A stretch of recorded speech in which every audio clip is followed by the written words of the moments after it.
pinakamadugo ang English. Sa atin, baka easy peasy lang to kasi carry na natin magsalita nito. Pero sa maraming utol sa buong mundo, mabigat talaga ang English sa utak. Kaya ang ending, hindi sila nag-aaral ng English. Deadma rin tayo sa wika nila. At sa huli, wala nang nagkakaintindihan. Seryosong problema to sa mundo. Kasi sangkatarba ang lingwahe rito. Pero nitong nakaraang linggo, may natuklasan akong bagong lingwahe na sinalba ang problemang to. Ang tawag sa wika, Pidgin. May isang lodi daan-daang taon na ang nakalipas ang nakaramdam na hassle tong issue sa wika. Kaya naisipan niyang mag-imbento ng bagong salita. Nakahawig ng English pero mas basic. Walang madugong grammar, walang pagkahahabang salita at walang sabog na sentence structure. Kumbaga, dream language ng bayan. Imbis na coffee, ang sasabihin mo, coffee.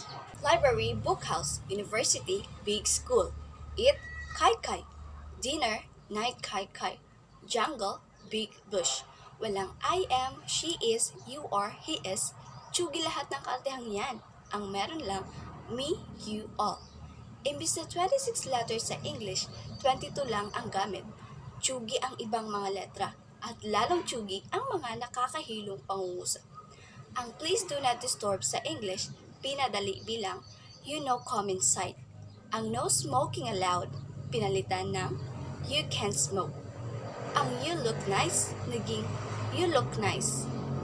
Mismo, gets mo na ang logic. Sobrang lupit ng lingwaheng to na baka makaligtas pa ng buhay.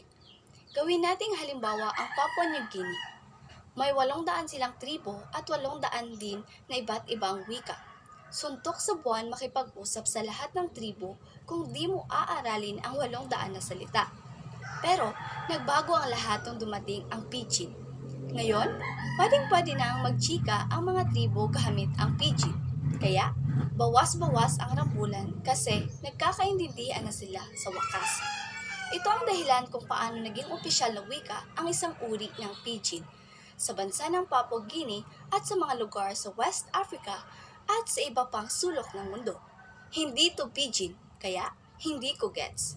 Type ko tong lingwaheng to kasi hindi mo kailangan ng sabog na grammar, mahabang salita at nakakalitong structures para lang makipag-usap sa kapwa mo, tao. Ang kailangan lang naman natin ay paraan para magkaintindihan.